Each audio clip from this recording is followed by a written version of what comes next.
बहनों और भाइयों, लखनऊ में भाषा विश्वविद्यालय का नाम मान्यवर कांसीराम जी के नाम पे था, उसका नाम बदल दिया। यानी अपने आप तो बनाना नहीं, लेकिन नाम बदलने में माहिर थे, क्योंकि उनको चिढ़ थी। और आज वे लोग यही काम करके समाज को अपमानित करने का काम करते हैं।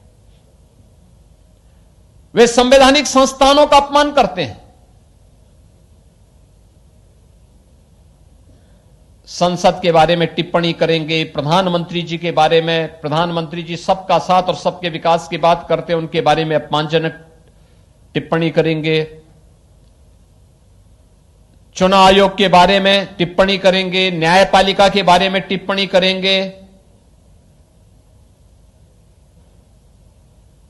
भारत के संवैधानिक संस्थानों के बारे में और भारत के राष्ट्रीय प्रतीकों पर उंगली उठाने का मतलब बाबा साहब भीमराव अंबेडकर के द्वारा बनाए गए संविधान का अपमान, और बाबा साहब भीमराव अंबेडकर के द्वारा बनाए गए संविधान का अपमान का मतलब बाबा साहब भीमराव अंबेडकर का अपमान।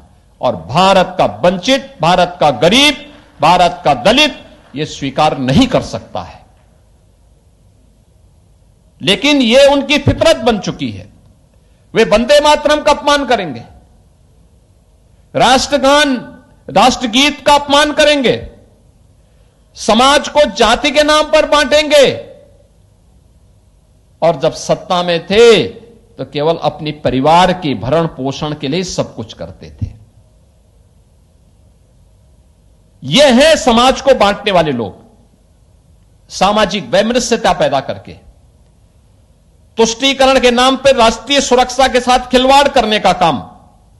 और इनके काले कारनामों के कारण ही यह प्रदेश बीमार हुआ था, बीमारू राज्य बन गया था।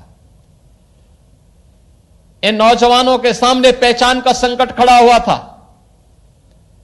देश और दुनिया में कहीं जाते थे, पहचान के संकट के दौर से गुजरते थे, अपनी पहचान छुपाते थे। लेकिन अब मैं कह सकता हूं कि हमारा प्रदेश अब पहचान के संकट के लिए मोहताज नहीं है। दंगा मुक्त भी है, कर्फ्यू मुक्त भी है, बीमारी से मुक्त हो चुका है। अब यह भारत की अर्थव्यवस्था का एक ग्रोथ इंजन बन करके एक नई पहचान के साथ विरासत और विकास का एक नया मॉडल बनकर के उत्तर प्रदेश आज देश और दुनिया के सामने है। अब यहां पर प्लान नहीं होती है, अब लोगों के लिए रोजगार की संभावना है। आप सोचो, आज प्रातःकालीन सत्र में मैंने महिला और बाल विकास विभाग के 18,000